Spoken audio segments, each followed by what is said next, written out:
اللہ رب العزت نے رسول اللہ صلی اللہ علیہ وسلم کو ارشاد فرمایا،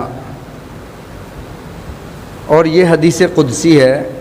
حدیث قدسی کا مطلب یہ ہوتا ہے کہ اللہ براہ راست اپنے بندوں سے مخاطب ہوتے ہیں، الفاظ نبی کے ہوتے ہیں اور خطاب اللہ کا ہوتا ہے، مفہوم اللہ کی طرف سے، خطاب اللہ کا براہ راست بندوں کو ہوتا ہے۔ تو اللہ نے فرمایا، اے میرے بندو، کنت کنزم مخفیا، میں ایک چھپا ہوا خزانہ تھا، خلقت الخلق، میں نے مخلوق پیدا کی تاکہ میں پہچانا جاؤں، تاکہ مخلوق کو پتہ چلے کہ ان کا کوئی اللہ، ان کا کوئی رب، ان کا کوئی رازق، ان کا کوئی مالک موجود ہے۔ اور اللہ رب العزت نے انسان کے اعضاء بنائے، ہر عضو کا اپنا اپنا کام ہے۔ آنکھ دیکھتی ہے، دماغ سوچتا ہے، کان سنتے ہیں، ہاتھ پکڑتے ہیں، پاؤں چلتے ہیں، ہر عضو کا اپنا اپنا کام ہے۔ اللہ نے دل کو جو تخلیق فرمایا، انسان کو دل عطا فرمایا، فرمایا کہ یہ دل اللہ نے محبت کے لیے پیدا فرمایا۔ دل میں محبت کس کی ہونی چاہیے؟ فرمایا کہ دل میں محبت اسی کی ہونی چاہیے جس ذات نے اس دل کو بنایا ہے۔ اسی لیے اللہ نے قرآن مجید میں ارشاد فرمایا، ما جعل اللہ لرجل من قلبین فی جوفہ، اللہ نے کسی انسان کے سینے میں دو دل نہیں رکھے۔ دو دل کسی میں نہیں ہے، ایک ہی دل ہے۔ یہ نہیں ہے کہ ایک دل آپ دنیا کو دے دو، ایک دل آپ شیطان کو دے دو، ایک دل رحمان کو دے دو، ایسا نہیں۔ دل دے دو آپ اللہ کو، باقی دنیا تو مقصد نہیں، دنیا تو ضرورت ہے انسان کی، دنیا کی زندگی گزارنے کے لیے دنیا چاہیے، لیکن اللہ سے غافل ہو کر دنیا میں ایسے منہمک ہو جانا کہ اپنا دل بھی دنیا کو دے دینا۔ سید عبد القادر جیلانی رحمۃ اللہ علیہ کے بارے میں آتا ہے کہ وہ عطر کا کاروبار کرتے تھے، اور خوشبو کا یہ کاروبار جو ہے بہت وسیع پیمانے پر تھا، دوسرے ملکوں سے جہاز پہ ان کا مال آیا کرتا تھا۔ کسی نے آ کر کہا کہ حضرت آپ کا جو جہاز آ رہا تھا نا وہ ڈوب گیا ہے۔ فرمایا الحمدللہ۔ پھر کچھ عرصے کے بعد پھر خادم حاضر ہوتا ہے کہ حضرت وہ جو خبر تھی نا وہ جھوٹی تھی، آپ کا جہاز بخیریت پہنچ گیا ہے، مال آپ کا آ گیا ہے۔ فرمایا الحمدللہ۔ تو خادم نے پوچھا، ڈوبنے پر بھی آپ نے الحمدللہ کہا، خیر و سلامتی کے ساتھ پہنچنے پر بھی آپ نے الحمدللہ فرمایا، اس کا راز کیا ہے؟ فرمایا کہ جب تو نے نقصان کی خبر دی تھی تو میں نے اپنے دل کو ٹٹولا کہ میرے دل میں کہیں اللہ کے علاوہ کسی غیر کی محبت، میرے مال کی محبت تو نہیں ہے۔ تو میں نے دیکھا کہ میرے دل میں اللہ کے علاوہ کسی غیر کی مال و دولت کی، دنیا کی محبت نہیں تھی، تب میں نے کہا تھا الحمدللہ۔ وہ جہاز کے ڈوبنے پر میں نے الحمدللہ نہیں کہا، میں نے اپنے دل میں اللہ کی محبت کو پایا تب میں نے کہا الحمدللہ۔ اور جب پھر تو نے خبر دی کہ جہاز خیریت اور سلامتی کے ساتھ کنارے پر پہنچ گیا ہے تو میں نے کہا الحمدللہ۔ تب بھی میں نے دیکھا کہ میرے دل نے وہ خوشی تو محسوس نہیں کی کہ مال آ گیا ہے، مال کے بچ جانے پر خوشی تو میرا دل نہیں منا رہا تھا، میں نے دیکھا کہ میرے دل میں اللہ کی محبت لبریز تھی، میرے دل میں خدا کی محبت کے علاوہ کچھ نہیں تھا۔ میں نے کہا الحمدللہ۔ تو خدا کی محبت دل میں موجود ہو، اسی لیے نبی پاک صلی اللہ علیہ وسلم نے ارشاد فرمایا، حب الدنیا، دنیا کی محبت، راس کل خطیۃ، ہر برائی، ہر گناہ، ہر برائی کی، ہر گناہ کی، ہر خطا کی جڑ دنیا کی محبت ہے۔ دنیا کی محبت ہونا اور چیز ہے، ضرورت کے لیے دنیا پاس ہونا اور چیز ہے۔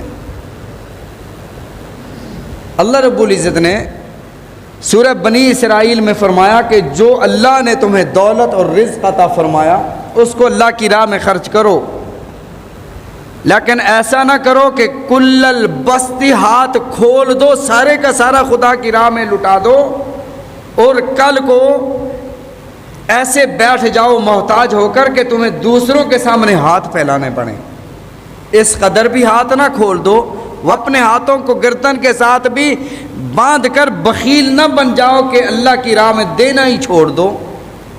یا ایھا الذین آمنو، اے ایمان والو، کافر جو بھی کرے وہ تو ہے ہی کافر نا، وہ دنیا کٹھی کرے، وہ سور کھائے، وہ حرام کھائے، وہ تو ہے ہی کافر۔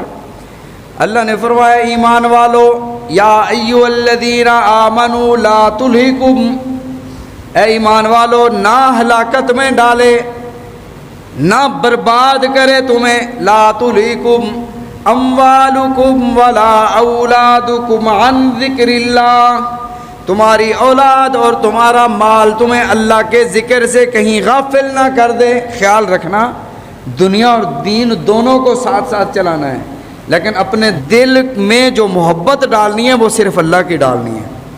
میرے آقا علیہ الصلوۃ والسلام کے بارے میں اماں عائشہ صدیقہ رضی اللہ تعالی عنہا فیفائے کائنات فرماتی ہیں کہ میرے آقا علیہ الصلوۃ والسلام جب اذان ہو جایا کرتی تھی، گھر تشریف فرما ہوتے تو میں سامنے آتی، فرماتے تھے من انتی، تو کون ہے؟ میں عرض کرتی یا رسول اللہ میں آپ کی زوجہ عائشہ ہوں۔ فرماتے من عائشہ، کون عائشہ؟ فرمایا میں سمجھ جاتی تھی کہ اللہ کی محبت میرے آقا پر غالب آ گئی ہے، آپ نے پہچاننا بھی چھوڑ دیا کہ تو کون ہے۔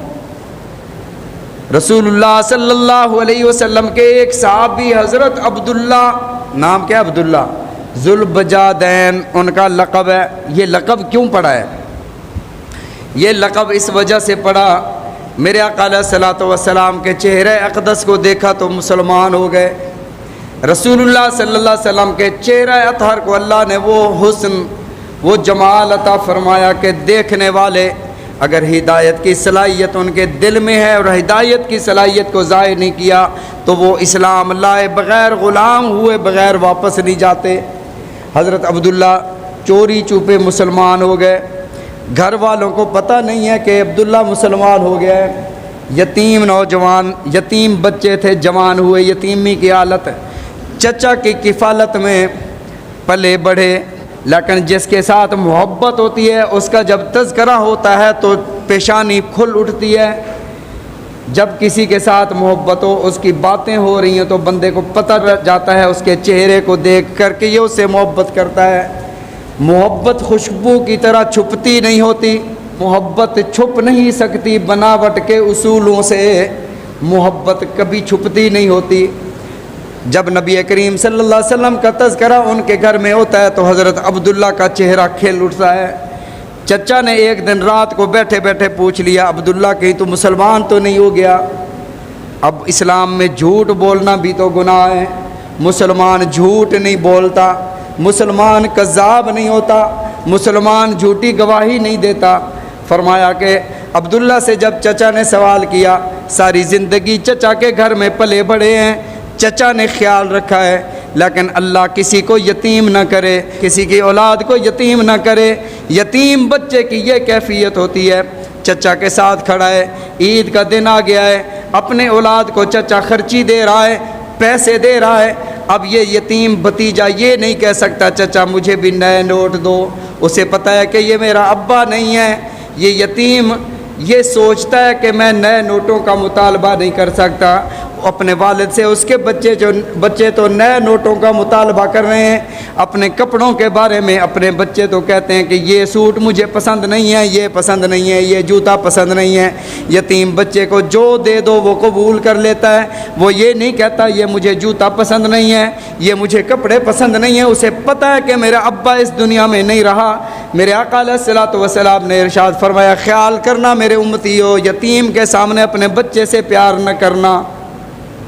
کہیں یتیم کے دل میں یہ آہ نکل گئی، اس کا دل پھٹ گیا کہ آج کاش میرا ابا زندہ ہوتا، یوں مجھ سے پیار کرتا، اور اللہ جلال میں آ کر تجھے موت دے کر تیرے بچوں کو یتیم نہ کر دے۔ فرمایا جس نے یتیم کی کفالت کی، کافل الیتیم وانا، میں اور یتیم کی کفالت کرنے والا قیامت کے دن جنت میں حشر میں ایسے ہوں گے جیسے یہ دو انگلیاں ایک ساتھ ہیں۔ فرمایا یتیم کا خیال رکھا کرو، تو یہ یتیم بچہ عبداللہ اپنے چچا کے گھر پلتا بڑھتا ہے، سارے احسانات یاد ہیں کہ چچا نے میری ساری خواہشیں پوری کی ہیں۔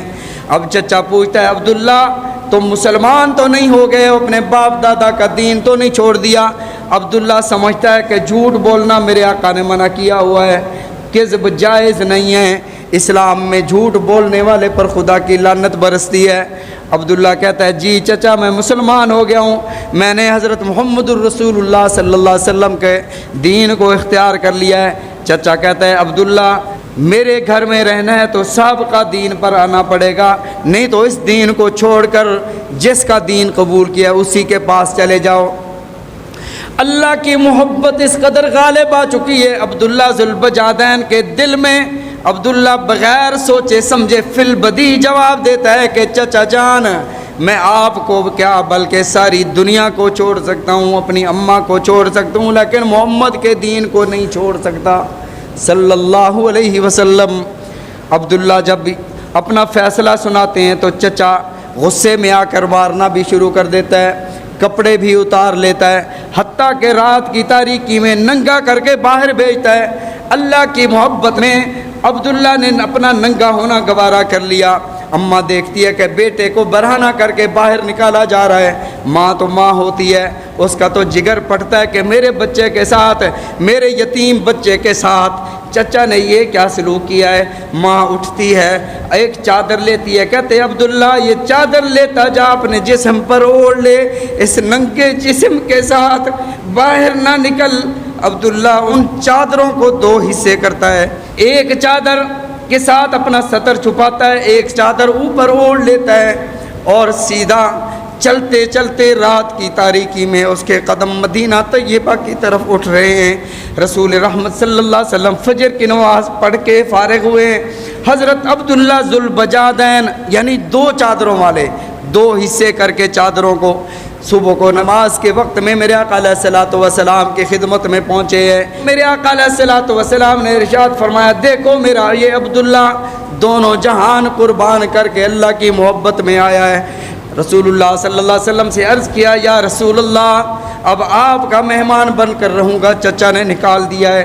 رسول اللہ صلی اللہ علیہ وسلم نے حضرت عبداللہ ذوالبجادین کو اصحاب صفہ میں شامل کر لیا، میرے آقا سے دین بھی سیکھتے ہیں، رسول اللہ صلی اللہ علیہ وسلم کے مہمان بھی ہیں، کہیں سے کچھ آتا ہے تو کھا پی لیتے ہیں، نہیں تو روزہ رکھ لیتے ہیں۔ اللہ کی محبت اس قدر ان کے دل میں بھر گئی ہے کہ دروازے پر بیٹھ جاتے ہیں اور کبھی کبھار اللہ اللہ اللہ اللہ کے نام کی ضربیں لگانا شروع کرتے ہیں۔ حضرت عمر آتے ہیں، عبداللہ تم یہ کیا کر رہے ہو، یہ کس طرح اللہ کا نام پکار رہے ہو؟ تو میرے آقا علیہ الصلوۃ والسلام نے حضرت عمر کو ٹوکا، حضرت عمر کو فرمایا عمر میرے عبداللہ کو کچھ نہ کہو، اسے اللہ کا نام جس طرح لینا ہے لینے دو، کیونکہ اللہ کی محبت میں اس کا دل بھر گیا ہے، یہ اللہ کا نام لیے بغیر اس کا گزارا نہیں ہوتا۔ اللہ نے اس محبت کی قسمیں کھائیں۔ حضرت عبداللہ ذوالبجادین میرے آقا علیہ الصلوۃ والسلام ایک غزوہ پر پھر اللہ نے اس محبت کی قدر کیا فرمائی۔ حضرت عبداللہ رضی اللہ تعالیٰ عنہ نبی کریم صلی اللہ علیہ وسلم کے ساتھ ایک غزوہ میں تشریف لے جا رہے تھے، راستے میں بخار کی تکلیف ہو گئی، رسول اللہ صلی اللہ علیہ وسلم نے یوں دعا فرما دی رحمک اللہ، اللہ عبداللہ پر رحم فرما۔ رسول اللہ صلی اللہ علیہ وسلم جس پر رحمت کی دعا فرما دیں وہ اس دنیا سے چلا جاتا ہے، دنیا کی تکالیف اللہ اس سے ہٹا لیتے ہیں۔ حضرت عبداللہ اسی بخار میں وفات پا جاتے ہیں، اور وفات کس حالت میں پائی؟ میرے آقا علیہ الصلوۃ والسلام کی گود میں ان کا سر ہے، نگاہیں مصطفیٰ کے چہرے پر ہیں، اور جان اپنی اللہ کے سپرد کر دی۔ کیا ہی خوش نصیب انسان ہے کہ موت کے وقت میں ہم کہتے ہیں کہ اشہد اللہ الہ الا اللہ و اشہد ان محمد رسول اللہ، جو بندہ کہہ دے وہ سیدھا جنت میں جائے گا۔ بڑا خوش نصیب انسان ہے کہ آخری کلمات اس کے موت کے وقت کلمہ شہادت پڑھتے ہوئے گزرے۔ لیکن یہ کیسا خوش نصیب شخص ہے کہ چہرہ میرے آقا علیہ الصلوۃ والسلام کا بھی سامنے ہے، نگاہیں مصطفیٰ کے چہرے پر ہیں، درود بھی پڑھ رہا ہے، سلام بھی پڑھ رہا ہے، کلمہ بھی پڑھ رہا ہے، اور اپنی جان جان آفریں کے سپرد کر دی، اللہ کے سپرد کر دی۔ رسول اللہ صلی اللہ علیہ وسلم نے ارشاد فرمایا، لوگو او ابو بکر، او عمر، او عثمان، او علی، او طلحہ، او زبیر، بڑے بڑے صحابہ موجود ہیں۔ آپ نے فرمایا نیا کفن لینے کی ضرورت نہیں ہے۔ اب دیکھو اللہ کتنا قدردان ہے، فرمایا کہ نیا کفن لینے کی ضرورت نہیں ہے، میرے عبداللہ کو میری چادر میں کفنانا ہے۔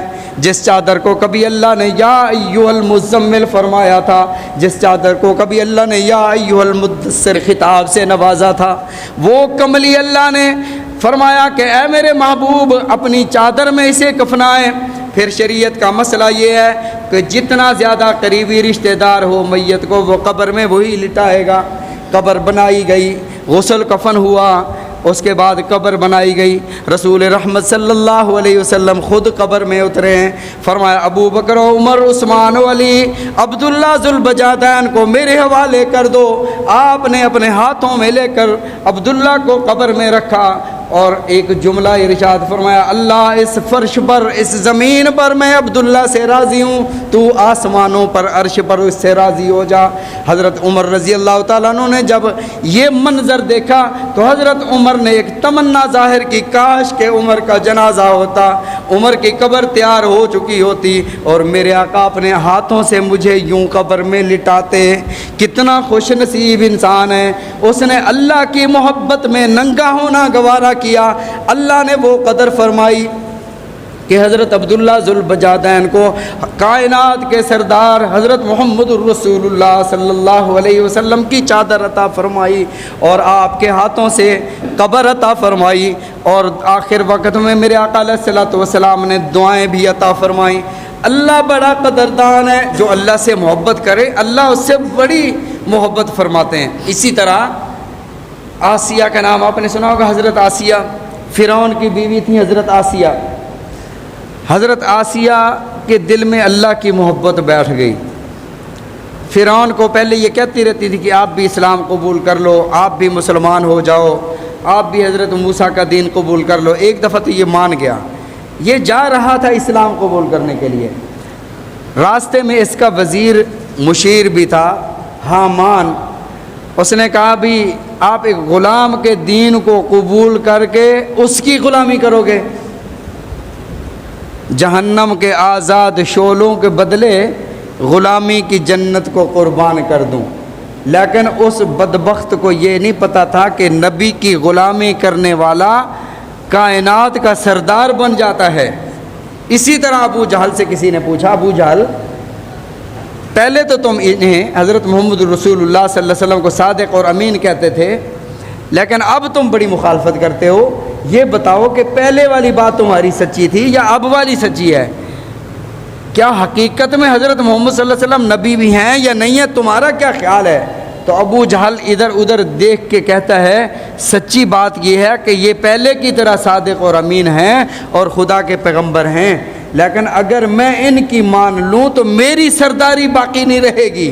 لیکن اس بدبخت کو یہ نہیں پتہ تھا کہ جو محمد کا غلام بن جاتا ہے ساری کائنات اس کی غلامی میں آ جاتی ہے۔ تو آسیہ مسلمان ہو گئی، حضرت آسیہ۔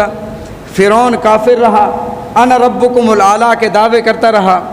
پھر ایک وقت آیا کہ فرعون نے تشدد شروع کر دیا اور حتیٰ کہ حضرت آسیہ کے ہاتھوں میں میخیں گاڑ کے دیوار کے ساتھ لگا دیا، اسی حالت میں شہید ہو گئی۔ اور جو آخری وقت تھا حضرت آسیہ کا، سورہ تحریم کے آخر میں اللہ رب العزت نے اس کو ارشاد فرمایا کہ جب فرعون ظلم و تشدد کر رہا تھا تو حضرت آسیہ نے ایک دعا کی، رب ابن لی عندک بیتا فی الجنہ ونجنی من فرعون وعملہ ونجنی من القوم الظالمین۔ اللہ میں تجھ سے یہ التجا کرتی ہوں کہ میرا گھر، مجھے فرعون کا گھر نہیں چاہیے، مجھے دنیا میں کسی اور کے گھر میں گھر نہیں چاہیے، مجھے جنت میں گھر چاہیے۔ اللہ نے دنیا میں موت سے پہلے حضرت آسیہ کو جنت میں اپنا مقام دکھایا، رب ابن لی عندک بیتا فی الجنہ، جنت میں اللہ نے ان کا گھر دکھایا، فرعون سے نجات دی، شہادت ہو گئی۔ 2000 سال اس بات کو گزر چکے تھے، میرے آقا علیہ الصلوۃ والسلام کی بعثت ہوئی، رسول اللہ صلی اللہ علیہ وسلم معراج پر جا رہے ہیں، راستے میں ایک جگہ سے جبرائیل امین اور میرے آقا گزرے ہیں براق کے پر۔ حضرت رسول اللہ صلی اللہ علیہ وسلم نے وہاں محسوس فرمایا کہ خوشبوؤں کے حلے، خوشبوؤں کی مہک، وادی خوشبوؤں سے مہک رہی ہے۔ ایک تو خوشبو وہ تھی جو رسول اللہ صلی اللہ علیہ وسلم کے پسینہ عطر سے آتی تھی، اور یہ خوشبو کوئی اور خوشبوئیں تھیں جو پوری وادی مہک رہی ہے۔ جبرائیل سے پوچھا، جبرائیل یہ خوشبوئیں کیسی ہیں؟ رسول اللہ صلی اللہ علیہ وسلم کو حضرت جبرائیل علیہ السلام عرض کرتے ہیں، یا رسول اللہ صلی اللہ علیہ وسلم، آج سے 2000 سال پہلے حضرت آسیہ کو جو فرعون نے تشدد کر کے، ظلم و ستم کر کے مارا تھا، اللہ نے قیامت تک کے لیے آسیہ کی قبر کو خوشبوؤں سے بھر دیا ہے، اور یہ خوشبو آسیہ رضی اللہ تعالی عنہا کی قبر سے پھوٹ رہی ہے۔ اللہ نے یہ مقام عطا فرمایا۔ تو اللہ کے بن جاؤ، اللہ تمہارا، من کان للہ کان اللہ لہ، جو اللہ کا بن جاتا ہے پھر اللہ اسی کا بن جاتا ہے۔ تو اللہ کا بننا کیسے چاہیے؟ اللہ تو یہاں ہمیں دکھتا نہیں ہے، اللہ تو ہے نہیں کہ ہم جائیں کہ اللہ کے پاس، اللہ ہم آئے ہوئے ہیں آپ کے پاس، اللہ ہمیں نظر نہیں آتا، تو ہم وہ کیسے عمل کریں کہ اللہ کی محبت ہمارے دل میں آئے اور اللہ ہم سے محبت کرنے لگے؟ رسول اللہ صلی اللہ علیہ وسلم پر اللہ نے آیت نازل فرمائی، قل، اے میرے محبوب صلی اللہ علیہ وسلم میرے بندوں کو خبر دے دیجئے، یہ جو میرے بندے میری محبت کے متلاشی ہیں، میری محبت کو تلاش کر رہے ہیں، ان کو آپ خبر دے دیجئے، قل ان کنتم تحبون اللہ، اگر تم چاہتے ہو کہ تم اللہ سے محبت کرو، تحبون اللہ فاتبعونی، پھر میرے نبی پاک صلی اللہ علیہ وسلم کی اتباع کرو، فاتبعونی، پھر میری اتباع کرو، ان کنتم تحبون اللہ فاتبعونی، جب تم میری اتباع کرو گے، یحببکم اللہ، اللہ بھی تمہیں اپنا محبوب بنا لے گا۔ ایک بزرگ تھے، وہ کہا کرتے تھے کہ جو میں کہتا ہوں نا وہی ہوتا ہے، یہ سارا جہان زمین و آسمان میرا ہے۔ تو لوگوں نے فتوے لگانا شروع کر دیے، یہ کیسے بھی، یہ کرتا تو سب کچھ اللہ ہے، جہان بھی اللہ کا، زمین و آسمان بھی اللہ کی، یہ بزرگ کا کیسے ہے؟ ان سے جب وضاحت مانگی، انہوں نے کہا وما تشاءون الا ان یشاء اللہ، اللہ فرماتے ہیں تمہاری چاہت پوری نہیں ہو سکتی، جو اللہ چاہے وہی ہوگا، وما تشاءون، جو تم چاہتے ہو وہ نہیں ہوگا، الا ان یشاء اللہ، جو اللہ چاہتا ہے وہی ہوگا۔ فرمایا تو میں نے اپنی چاہت اللہ کو دے دی، جو اللہ چاہتا ہے میں بھی وہی چاہتا ہوں۔ تو اس کا مطلب یہ ہوا اللہ کی چاہت میری چاہت، تو جو اللہ چاہتے ہیں میں بھی وہی چاہتا ہوں۔ تو دنیا میں جب بندہ کسی سے محبت کرتا ہے، جو رنگ وہ پسند کرتا ہے وہی کلر اس کا ہے، جو چیز وہ پسند کرتا ہے وہی ڈیزائن وہ پسند کرتا ہے۔ دنیا کی یہ عارضی محبت کا عالم یہ ہے۔ جب بندہ اللہ سے محبت کرتا ہے تو پھر اللہ نے معیار مقرر فرمایا، میرے محبوب سے محبت کرو تمہیں وہاں میری محبت مل جائے گی۔ اللہ تعالی ہم سب کو سمجھنے کی توفیق عطا فرمائے۔ وآخر دعوانا الحمد للہ رب العالمین۔